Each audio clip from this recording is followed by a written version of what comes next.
Validé à la sortie, c'est désormais obligatoire dans les 13 stations de pré-métro de l'axe nord-sud. Et apparemment, ce n'est pas encore entré dans les mœurs. Le personnel de la STIB confirme.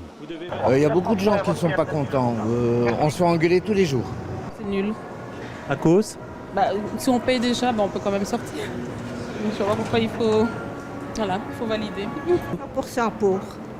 Pourquoi ? Parce que comme ça, tout le monde paye sa place.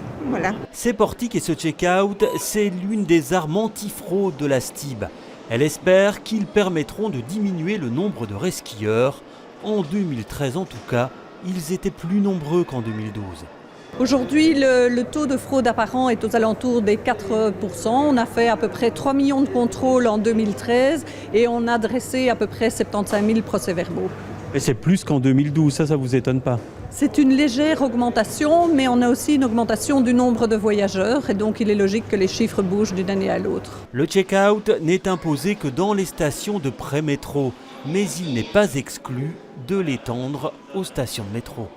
Nous étudions la possibilité de le faire. Il faut voir si physiquement c'est possible d'installer des portillons partout et de voir aussi si ça a une raison d'être sur tous les points du réseau.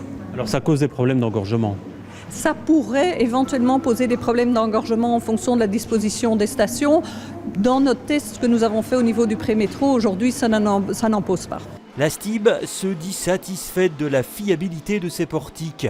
Pas sûr que tous les voyageurs partagent cet avis.